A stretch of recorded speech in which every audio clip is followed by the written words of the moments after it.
All right, hello everybody. My name is Mustafa Munir. I am both a neuroscience double major as well as an individualized major in, you might have guessed it, ethnopsychiatry, if this wants to work. Yeah, so first I just wanted to thank you for taking an hour out of your day, especially in this week before spring break, to come out and learn about this topic. It's really something I'm passionate about, and as a project for my individualized major, this is kind of my dissertation as opposed to a paper that gets read, graded, and kind of like forgotten after I graduate. So I wanted this to be an opportunity for anyone else to learn about the topic. If you may have some experience in learning about mental health or not, this will be a talk open to everybody and accessible to you all. So to go over what I'm going to talk about today, first I think it'll be a really good use of the time to go over a history and a broad overview of Western psychiatry, where we are and kind of how did we get here. Because psychiatry, as opposed to most other medical specialties, has a very unique history in the Western world. Next, moving into ethnopsychiatry, looking at some of the early figures in the field establishing this form of analysis and a reflection on some conceptual concepts in the area. Next, moving on to some case studies from Dr. Tanya Lerman and Jocelyn Marrow's Our Most Troubling Madness, which will look at 2 case studies of schizophrenia in 2 different cultures and seeing how that interfaces with the experience of the condition. And finally, some takeaways for re-envisioning psychiatry, but also takeaways that can benefit you regardless of if you want to go into a health profession or not. So first, Western psychiatry, where we are and how did we get here? So psychiatry is very unique because it took the mind away from the body and established that dualism, which I'll talk about later on.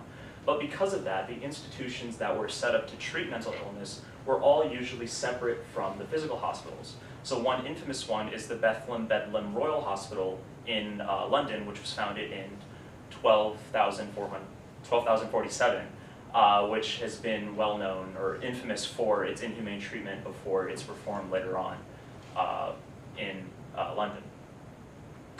So moving back to the medieval era and looking at the start of how mental health and physical health is understood, at this time in the medieval era, or moving into the early modern era, it was very much understood through this humoral system, which identified 4 elements of fire, air, earth, and water, and identified those with 4 core fluids in the body: blood, yellow bile, black bile, and phlegm.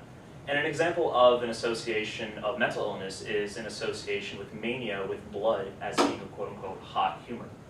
And although we don't really use this humoral medicine anymore, because we move far past it with psychology and whatnot, it still is very much a part of our day-to-day lives today.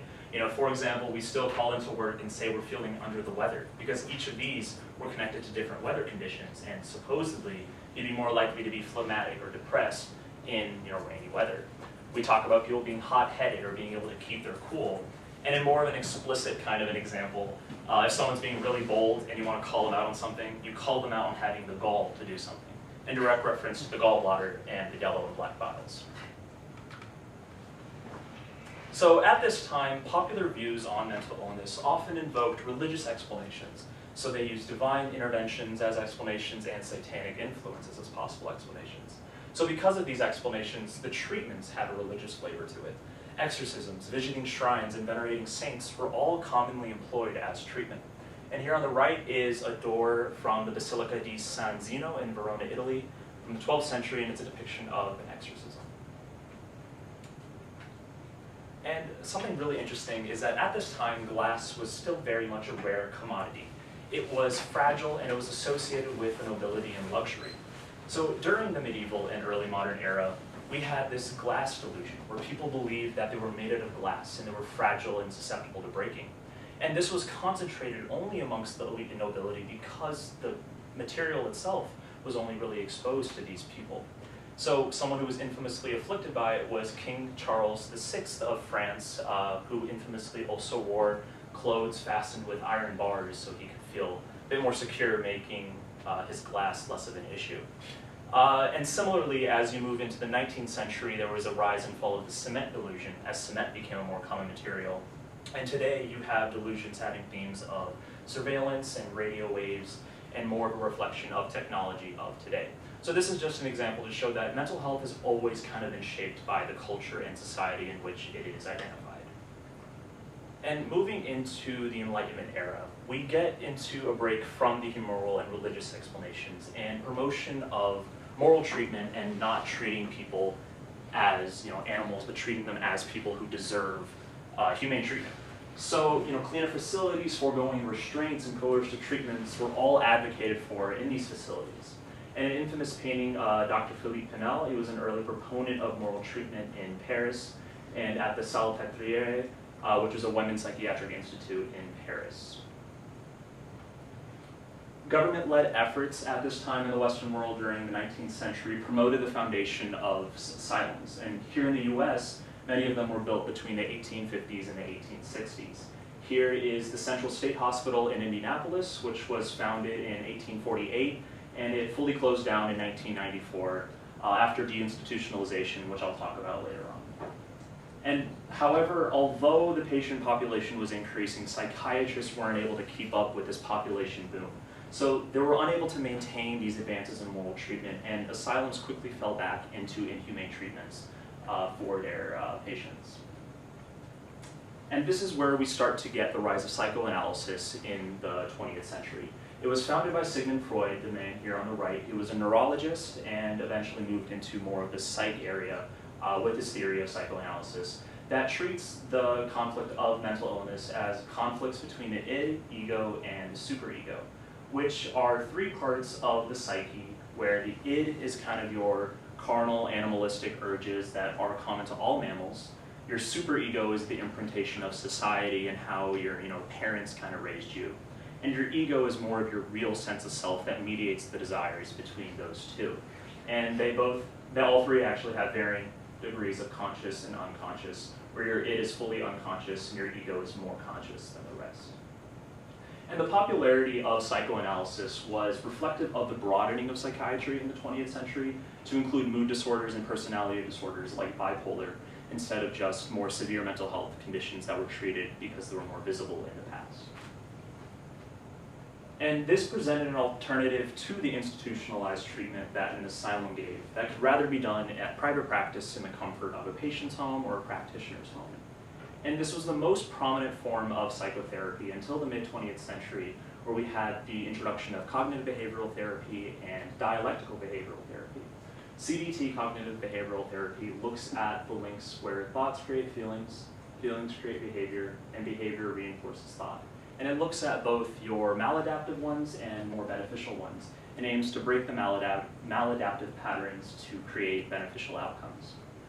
And dialectical behavioral therapy was introduced a little bit later and is actually more geared towards mood and personality disorders, and looks at building emotional regulation skills, distress tolerance, interpersonal effectiveness, and interspersed mindfulness in between those three components. So in the 20th century, we also had the rise of the eugenics movement, which advocated for sterilization of anyone deemed quote-unquote undesirable.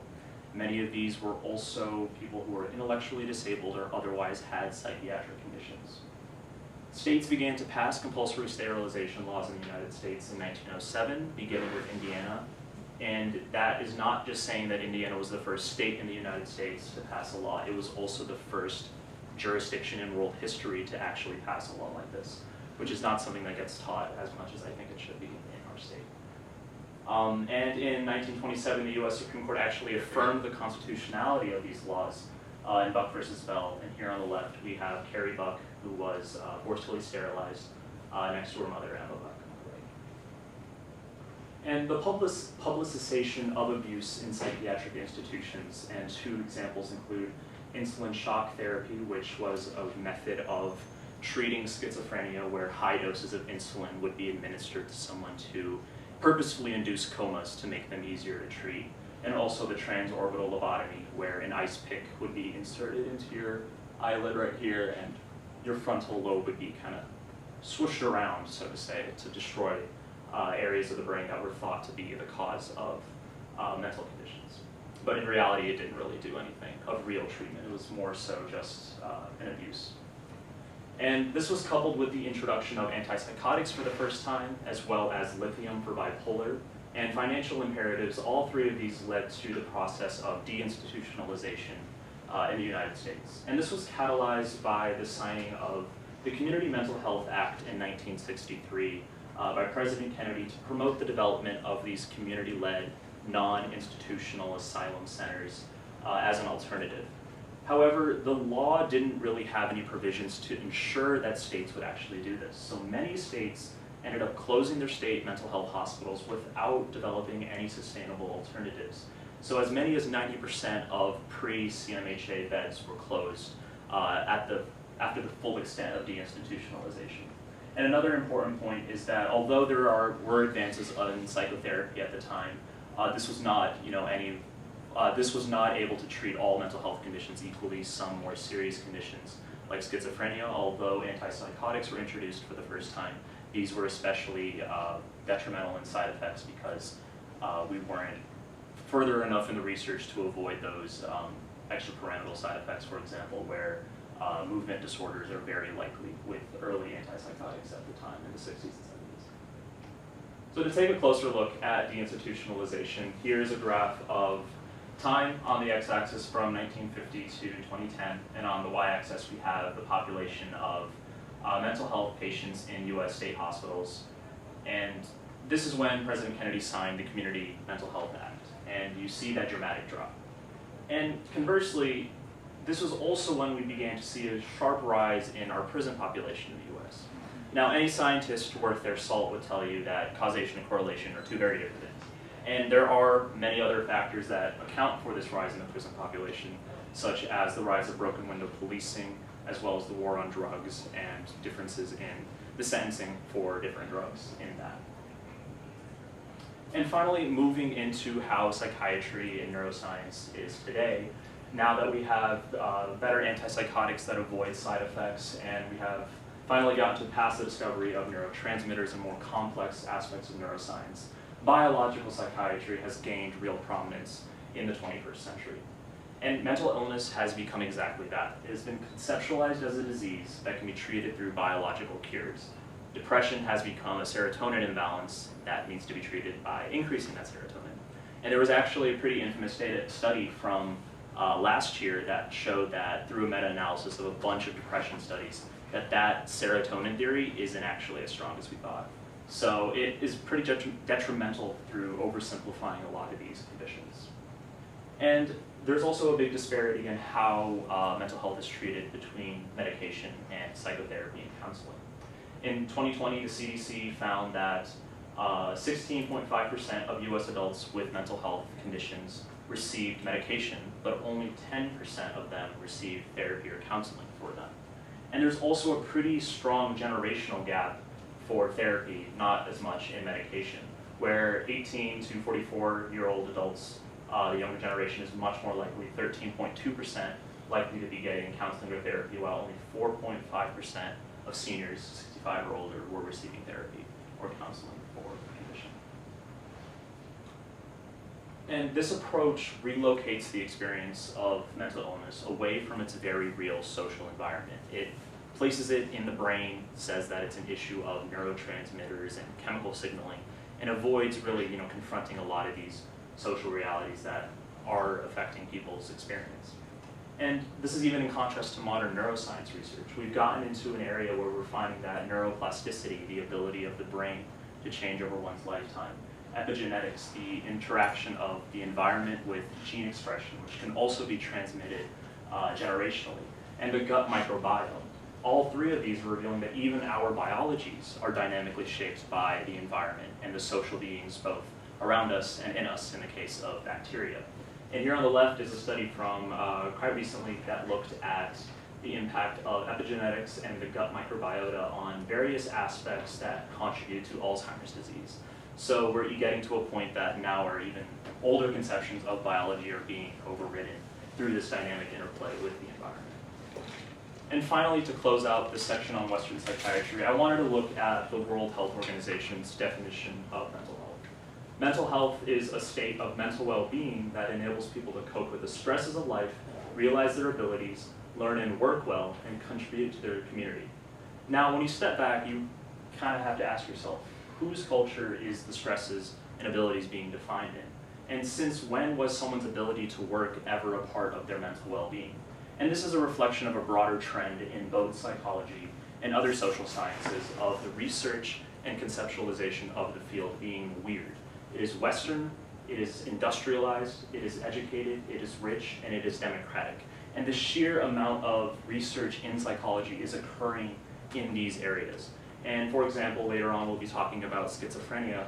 Although 80% of the world's population is in the global south, only 10% of the research on psychotic disorders occurs in that area on those people. So we're losing out on a lot of valuable insights with that.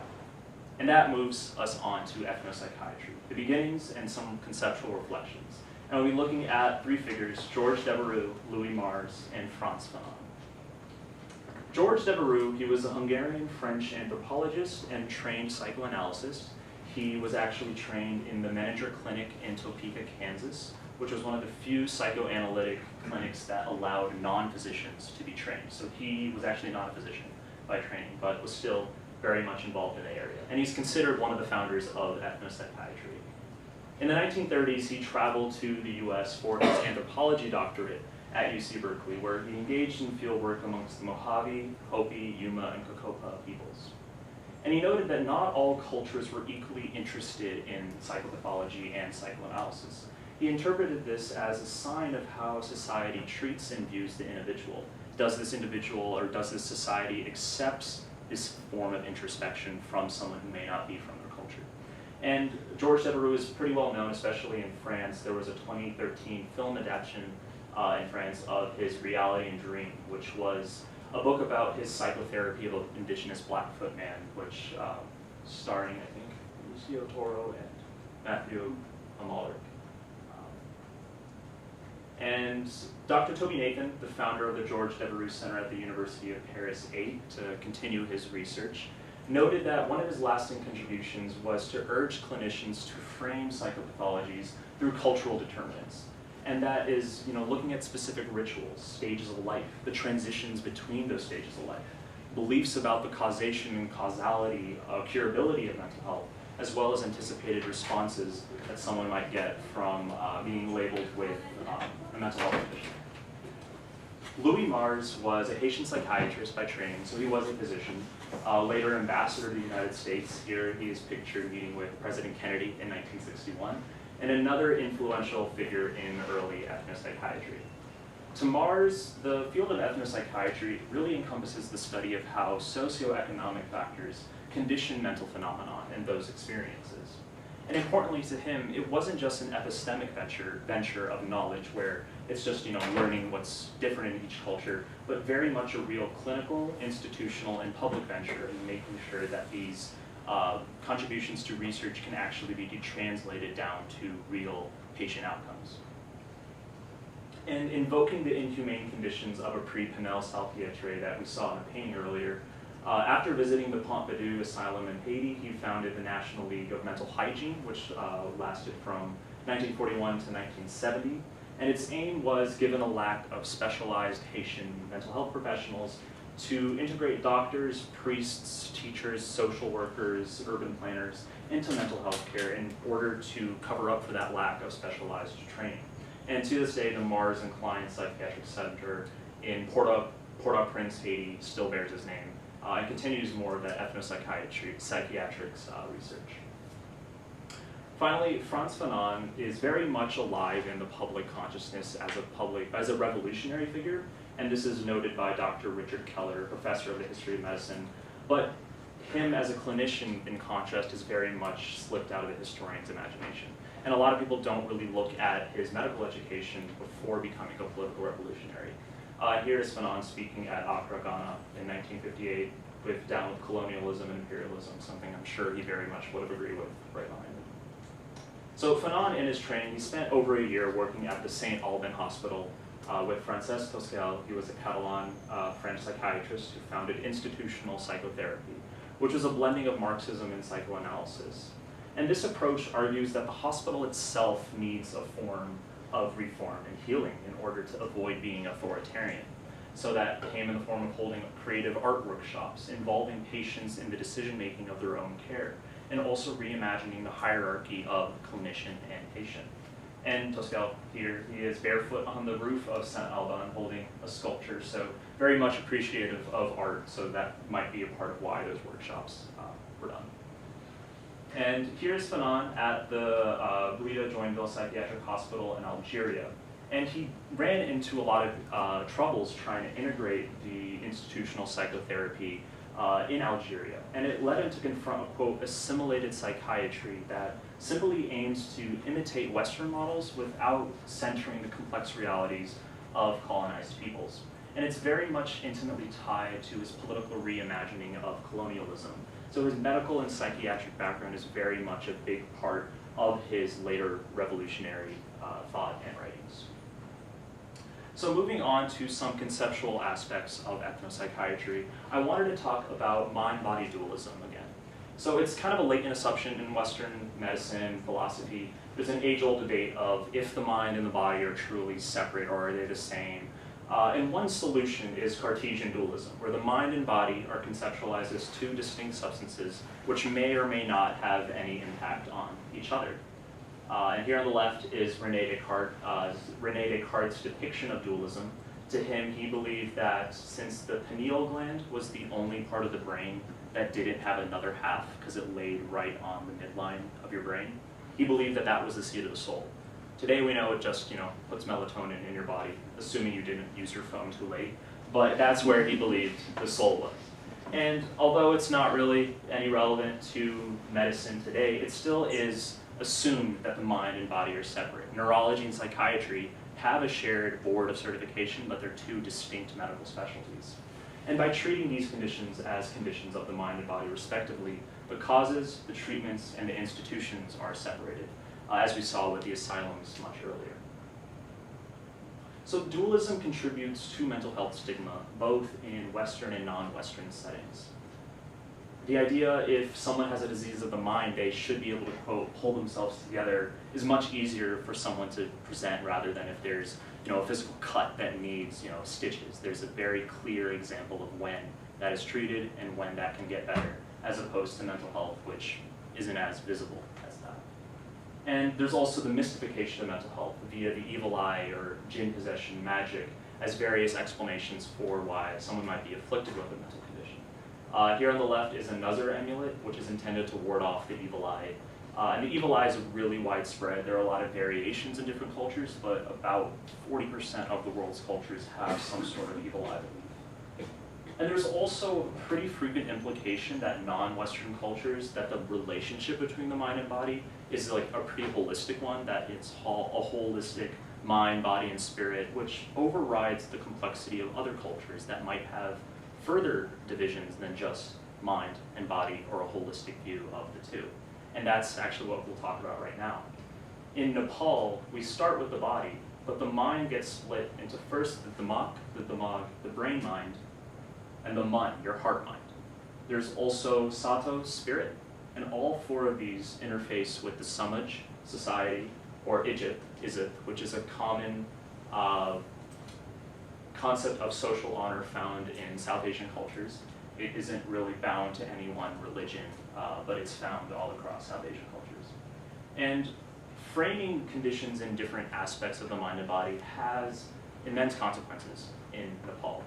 So the damag is highly stigmatized, and it's identified as socially threatening and dangerous. So when psychiatrists are framing mental conditions through the damag, because that's how their training and vocabulary is kind of set up, they are stigmatized through the association with a division of the mind-body that is stigmatized. So a consequence of that is that general physicians and traditional healers are often visited first before people will consider going to psychiatrists, if at all. It's an option of last resort usually. And contrast this with monosamagic, which means psychosocial, and it's a neologism combining heart-mind rather than brain-mind with society and social status. And counselors who use the man rather than the damag are able to avoid this stigma that comes with a different aspect of the mind and the body. And in a study from 2007, they found that people receiving this psychosocial counseling in Nepal, 92% of them found that it wasn't culturally stigmatized and it was appropriate in line with their culture. And finally, I wanted to talk about the role of psychiatric labels and psychiatric power in racialized social control. Dr. Samuel Cartwright was a physician in the antebellum South. He was an ardent supporter of the institution of slavery. He coined the term drapetomania, literally meaning runaway madness from the Greek drapetus and mania, as an explanation for why those who were enslaved desired freedom. It's very reminiscent of a white man's burden mindset, and he used biblical references as justification, as a form of thinking that the conditions of slavery were better than what people experienced beforehand. And today, there's a condition called excited delirium. It's a controversial diagnosis. It is not recognized by the American Psychiatric Association as of November of 2020. It's never been in the DSM-5, which is the main manual for mental health conditions, although delirium itself is.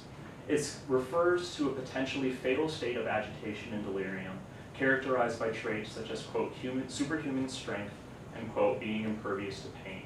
And excited delirium is often applied by law enforcement post-mortem and often disproportionately towards men of color in custody. And these are very much reminiscent of racial stereotypes in that.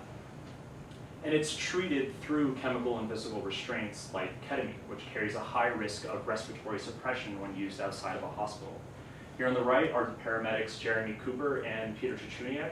They were found guilty of negligent homicide this past December in the death of Elijah McClain in Aurora, Colorado in 2019 due to their injection of ketamine as paramedics.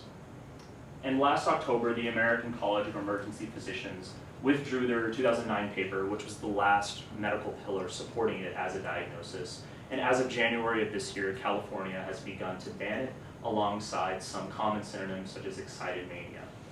Colorado has begun to remove it from police training, but as of 2020, the Indianapolis Metropolitan Police Department still does use excited delirium in their training. And I tried doing a public records request to see if that still is the case 4 years later, but they never got back to me. Moving into case studies from Our Most Troubling Madness, and this is a wonderful book that's a collection of 12 different case studies across different cultures, all from different ethnographers who followed individuals who were treated from someone else. So they weren't, oh, so sorry. So they weren't treated necessarily by the people writing it, but they were followed by these ethnographers. And all of the people in this collection of case studies were experiencing schizophrenia. So to anyone unfamiliar with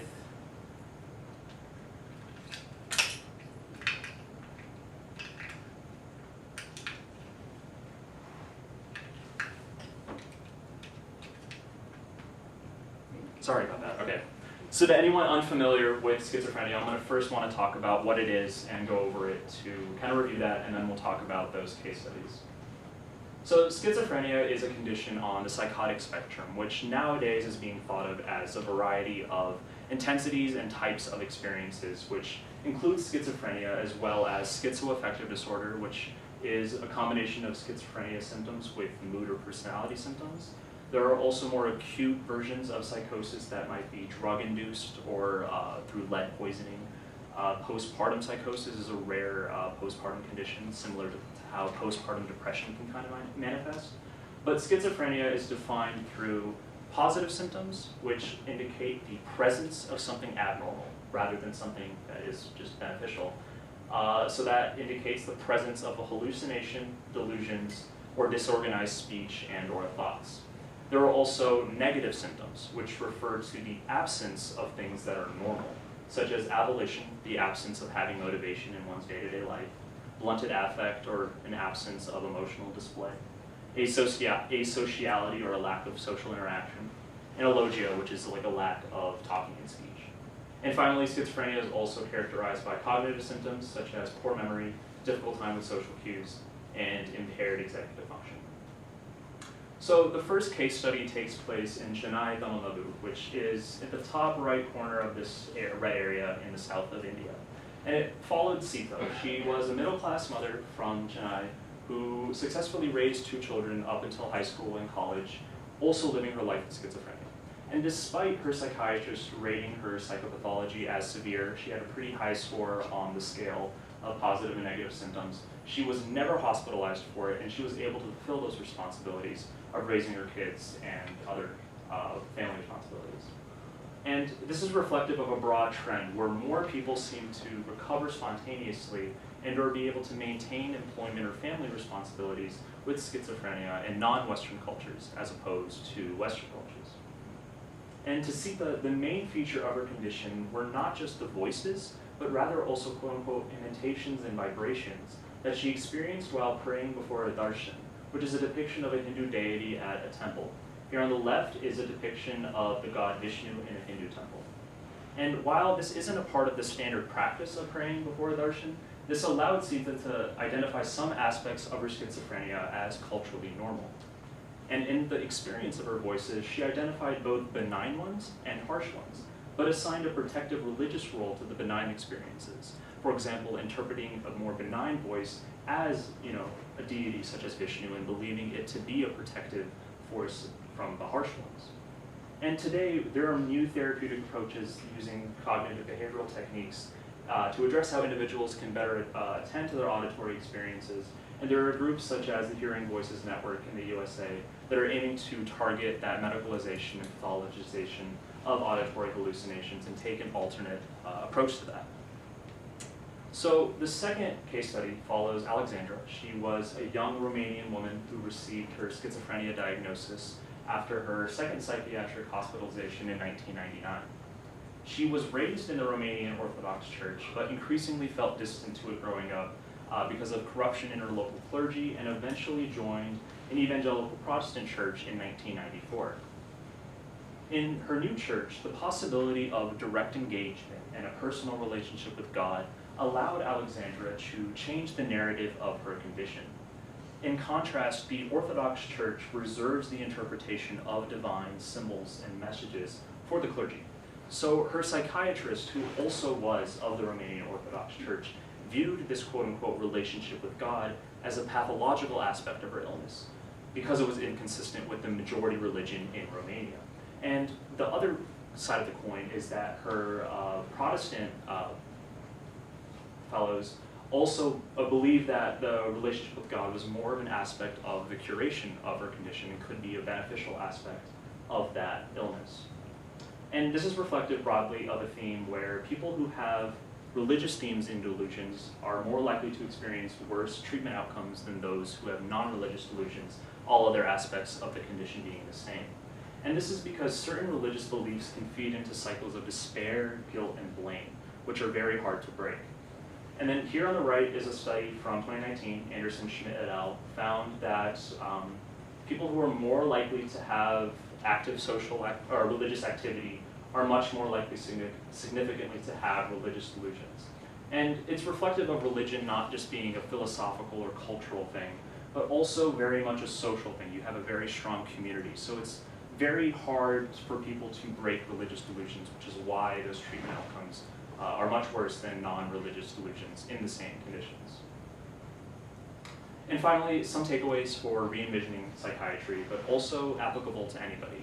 I'm going to talk about two terms that you guys may have come across in DEI training or learning, and taking a new approach into stepping one step beyond what you may have heard of in the past. So first is cultural competency. It's a term that originated in the healthcare profession. It places the value of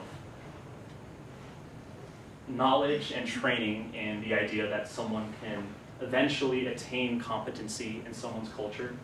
You can become competent in CPR or giving surgery. I don't think you can really be competent in someone else's lived experience, but that's the idea of cultural competency. It's a finite eventual endpoint.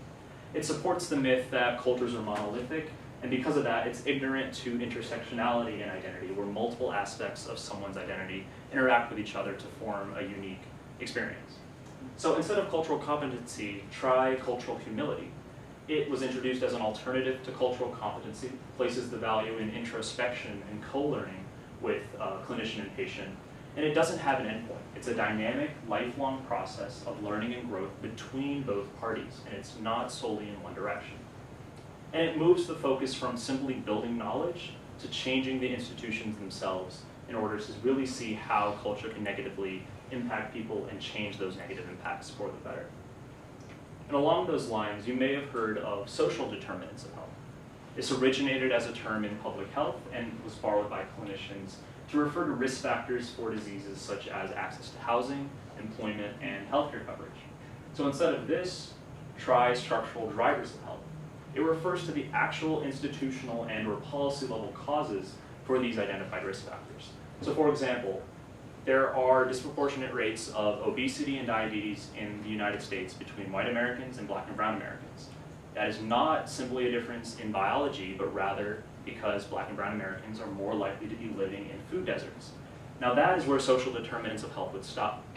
Structural drivers of health would take that one step further. It would realize that that difference in food deserts and funding is a direct impact of redlining and white flight, and looks at how policies continue to reinforce that through, such as the funding of schools through property taxes. And it pushes clinicians to collaborate with housing agencies, law enforcement, schools, city planners, policymakers to really target those issues and begin to see some change.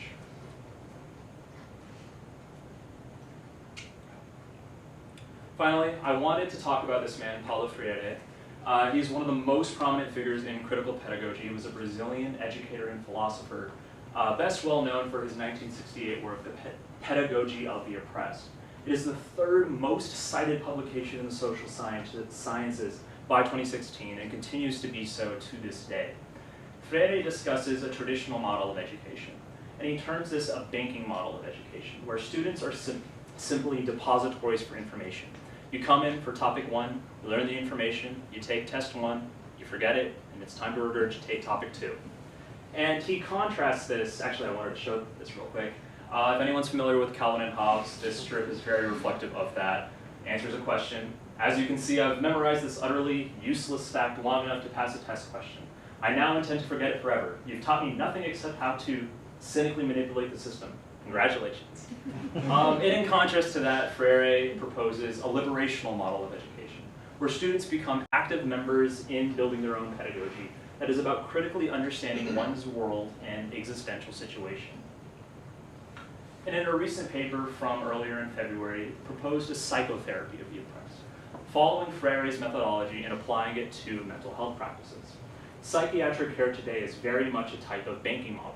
Psychotherapy doesn't even reflect the equal dialogue between participants. It's very much, here are some CBT exercises, go do them and report it back next time. Dialogue should truly be a process where both parties come out with a new experience afterwards. And quite literally, it's become a banking model in psychopharmacology where medication just gets banked into patients. And a liberational model of psychiatric care might start at analyzing why someone chose to engage in therapy, and eventually move to confronting the social structures that are intertwined with one's experience of mental illness. And here on the right is a medicine wheel from the Healthy Native Communities Fellowship. It was actually first proposed as a form of integrating Native and Indigenous voices in health research, but I really think it's also applicable to the clinical encounter. You need to start with reflecting and listening through both parties, both from clinician to patient and patient to clinician. Dialogue, as a true dialogue, has to occur back and forth, where both parties come out with a new outcome afterwards. And finally, there needs to be action, where someone who is afflicted through a mental condition could eventually be taking action in their community to help themselves, but also those around them. And together, that might actually start, if everyone did something around those lines, more broader changes in our society. So I wanted to end this out just by acknowledging a lot of people that have helped me in this. It's been a very long process. First, my mentor, Professor Richard Hollinger in the back. I met him my very first semester of college freshman year and taken 3 classes with him, but I could not have done this without him because he vouched for me in my ability to be able to do this IMP and is my mentor and sponsor for that. So big thank you to him. I'd like to thank the individualized major program, Professor Nick Williams, Mia Renard, and Sigourney Morris. They were all a really big help in the logistics of this, as well as my IMP committee, Professor Castle and Professor Dolby, who were and are going to be deciding if I earn this degree at the end of the semester. The Office of Diversity and Inclusion, Dr. Hene Ochoa is a really big help for discussing a lot of these ideas and having someone to work them off of. And Lindsay Valderrama, who helped with ordering this food that you guys hopefully will enjoy afterwards too. Please feel free to take a lot. The Diversity and Inclusion Advisory and Action Committee, who funded the food as well. And finally, you guys, I thank you for taking that time out of your pre-spring break to come here. I know there's a lot of exams and projects going on right now, but the fact that you took your time to come learn, it really means a lot to me. And hopefully once we get to the Q&A discussion, you'll guys learn a little bit more. So in the spirit of Freire, I didn't want this to just be a Q&A, but rather you might want to respond to some questions. So to any future and current healthcare professionals, how might the care of other conditions besides schizophrenia be improved through special attention, through cultural, religious, and social differences amongst individuals? To future and current educators, how might we reimagine curriculums and classes to promote cultural humility and/or the analysis of the structural drivers of health? And finally, to anybody, how might your discipline of interest interface with mental health care to the benefit of individuals and/or the introductions of new directions of research? So I wanted to thank you one more time, and feel free to respond to these questions or ask anything. So.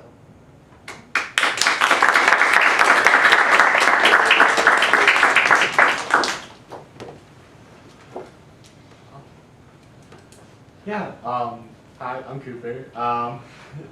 I would ask, so one of my home disciplines is geography, so we interact a lot with place. So therefore, how would you feel like conceptions of place, of the agency that the environment has along with your own agency and interacting, how does that play into ethnopsychiatry, and who are some of the thinkers that might have like influenced that train of thought as well, in addition to thinking about cultural humility and structural desires, or not desire, structural drivers? Yeah. Well, place is very much relevant to the U.S. experience of healthcare because we have a really, really broad divide between urban and rural healthcare, and that's especially more so for mental health care. It's pretty outdated at this point, but there was a study from a while ago that 51% of U.S. counties lacked a psychiatrist. And we have really arbitrary distinctions about who can provide mental health care, even through like telemedicine, where someone has to be in the same state in order to receive that care, so you can't even address rural areas in America that need that mental health care unless we start addressing some of those things. But more broadly, that earlier the CDC data about generational differences in medication and therapy use, there also had a bit about differences in rural and urban mental health care. And something that actually surprised me was actually that I believe it was more likely for people in rural areas to be receiving therapy and counseling than in urban areas, which to me would have been the other way around. But I just thought that was kind of interesting. So, thank you for your question. Appreciate it, Cooper. Thank you. Why did you choose to focus on schizophrenia as like the mental illness? Yeah, schizophrenia, it's really interesting in the fact that you have a very constant rate across the world. It's pretty low, it's around 1%, less than 1%, but the impact of that is very different. The one measure is disability life years adjusted, so it's like a total amount of kind of years lost because of that condition. And it's much more detrimental in Western societies than non-Western societies. And it's very much, contrary to what you might believe. We have advanced therapies, advanced medications, but a lot of antipsychotic treatments have those harsh side effects. So when you're in a non-industrialized country, you also avoid urbanization and the stressors that come with living in a big city. You have institutional circuits where people get stuck between houselessness, healthcare, and very punitive healthcare in that fact. So schizophrenia is very unique in that aspect, and there's been a lot of anthropological research in it, so it was pretty easy to find a book and a lot of other research on it. Well, knowing what you know now, what future steps you want to take with this project, or you kind of leave it alone? I mean, for me, one thing I wanted to do is kind of address other medical specialties besides psychiatry. So I'm a senior and I'll be going to medical school in the fall, and something that I'm kind of anticipating is if I bring up something like this, that someone's like, oh, I'm going to be an orthopedic surgeon, why should anthropology matter to me? So I kind of want to address how every specialty can kind of have the relevance of anthropology and this cultural, social analysis in it. So then that's kind of where I want to take it in the future. So thank you for this very rich and engaging presentation. And I may have missed it because I wasn't here for the first 5 minutes. How widespread is ethnopsychiatry? in the medical field. And I ask because I'm currently doing some curricular development for a large national medical association, which all sorts of healthcare professionals are going to have access to. But not once have I come across the term ethnopsychiatry. And so how widespread it is and what might be, or what are some of the criticisms associated with this field? Yeah. I think a big thing that's, I guess me being critical of it because I wanted to see it improve, is that it's very fragmented. There's not any like academic societies or organizations that are promoting it.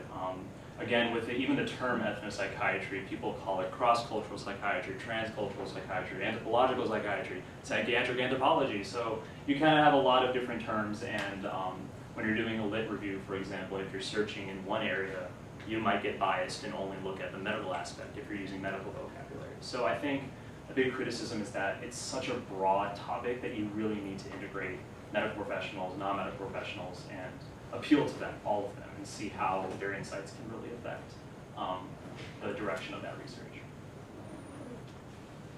So with the study about like the Nat Valley perspective on like psychiatric conditions, in that study, but also like other studies, did they take into account like where their sample population was from, like whether they were rural or like urban areas and across like different ethnic groups, or like Yeah. how does that play into it? The urban rural thing was a really big thing, and at least the specific one that I read, they talked about how the stigma for mental health through psychiatrists was very widespread in rural areas, as well as also in urban areas to a lesser extent, but still very much a powerful thing. Was there a second part of your question? Across different ethnic groups. Oh, ethnic groups. There wasn't anything about that, but it was a very broad analysis. They didn't really refer to any specific religion or ethnicities in that study. It was just about Nepali culture, kind of as broadly. Yeah, it's amazing talk, really great. One of the things I'm wrestling with, I love this idea of cultural humility and the fact that this has to be a conversation. But conversations take a lot more work than medicines. So I was kind of struck early on when you said 10% receive therapy and 16% receive medications. And I know from talking with other people in the healthcare field that sometimes that's because it's easier for the practitioner, but a lot of times it's patients who just say, no, I want you to cure this. I don't want to go to physical therapy, just give me something to get rid of the pain, right, is a common thing. So to the extent that this takes a lot more work on both sides, how do we get there? That's a very big question, but how do we get there? I think speaking to your aspect of the question where people just want the medicine, I think a part of it is like, how are people viewing the role of a mental health professional? Is it just a pharmacy where they need the medication and that's it? And the thing that kind of made me think about is that I feel like a lot of people would locate kind of their therapeutic experience outside of the mental health profession. A lot of people would take religion as an avenue for dealing with interpersonal conflicts and wanting that therapeutic relationship with maybe their priest, imam, or rabbi.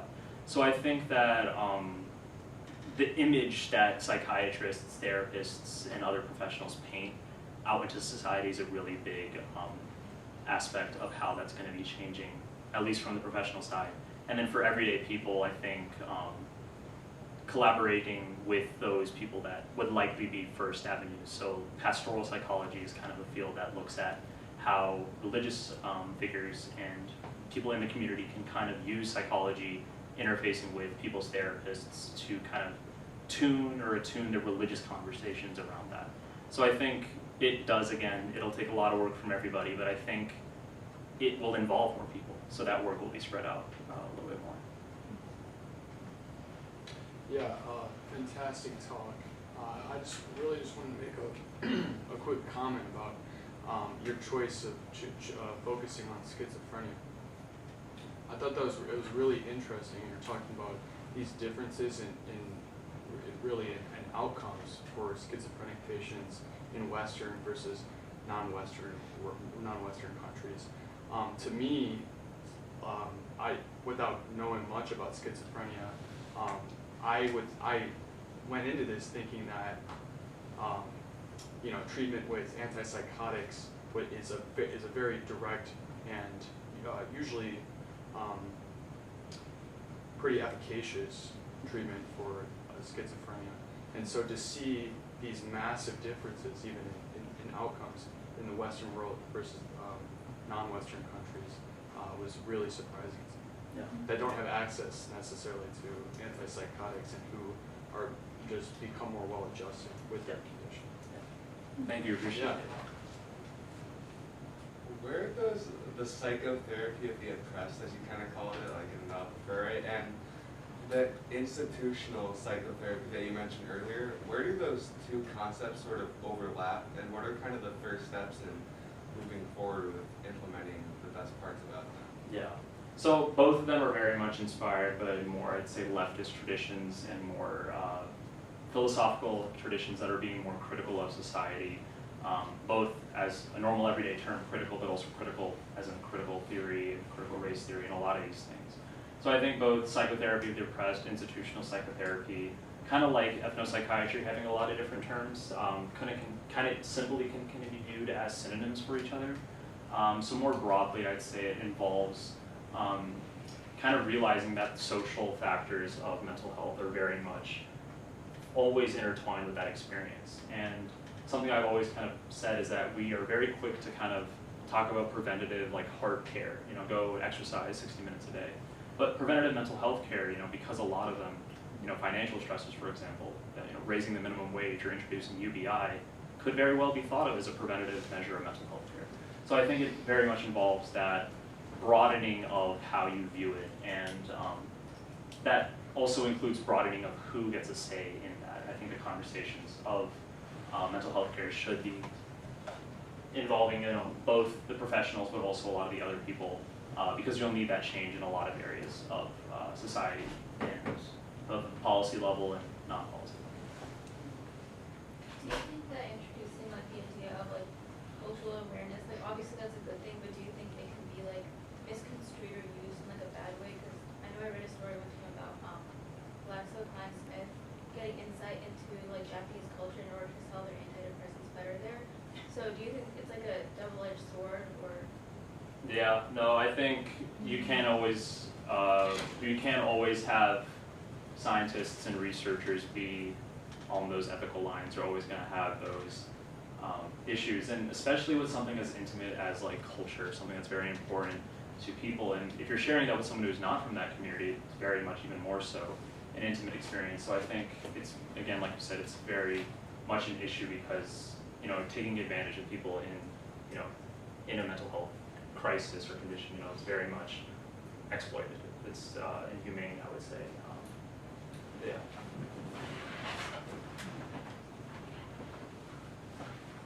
Have biological explanations for mental health issues kind of completely been phased out, or does the medical field still view them as somewhat true? Or I guess like in the status quo, how are we addressing things like that? How do we still view them now? It's very much along those biological lines. When you are in the education process to become a doctor, for example. So I came in as a neuroscience major and originally wanted to do psychology as my double major because I didn't want just to be doing hard science. But the pre-med curriculum is very much take 3 different types of chemistry in 1 semester of psychology and sociology.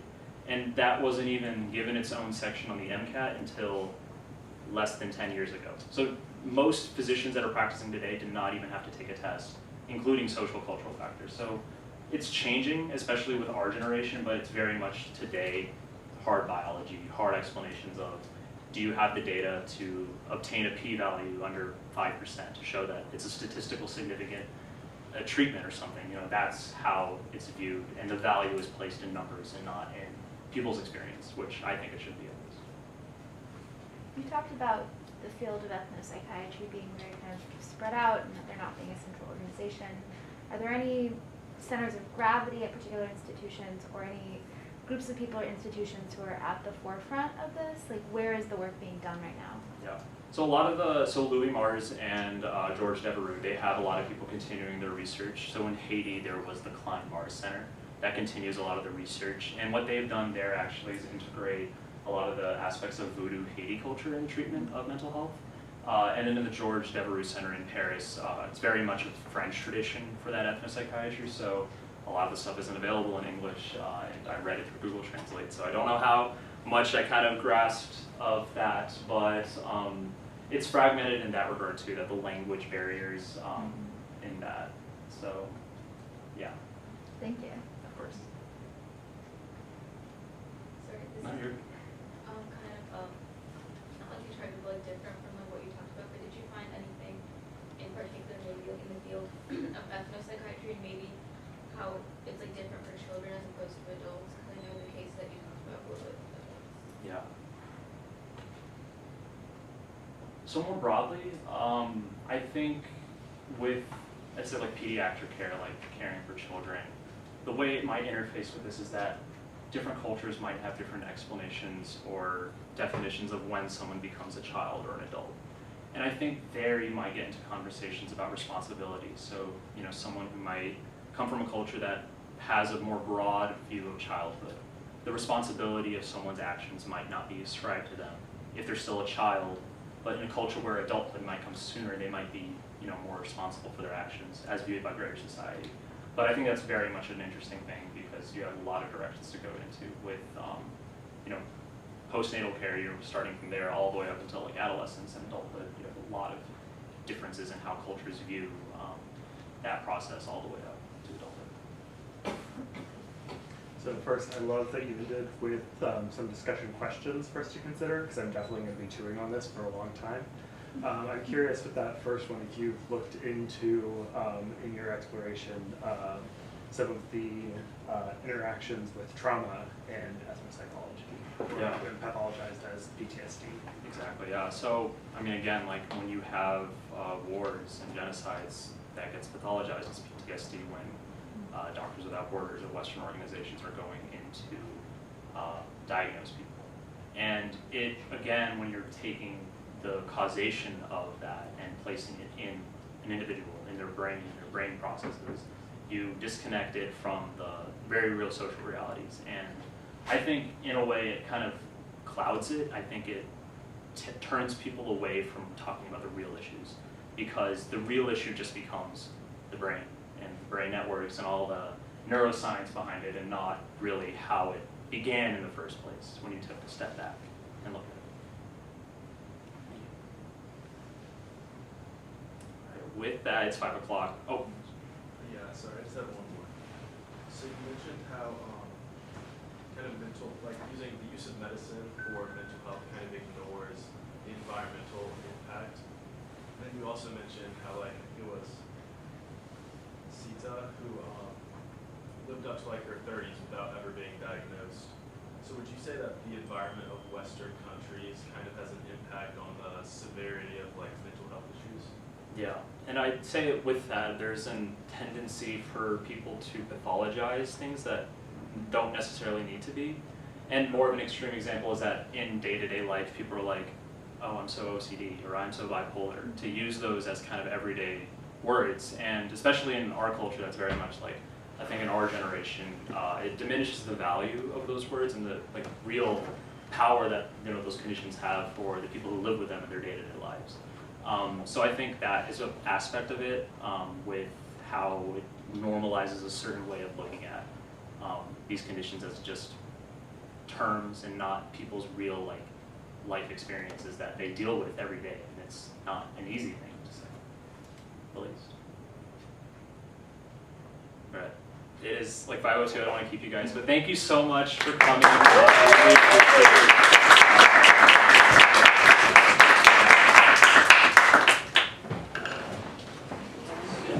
And feel free, please take more snacks, because I don't know where it's probably getting thrown away if there's extras. But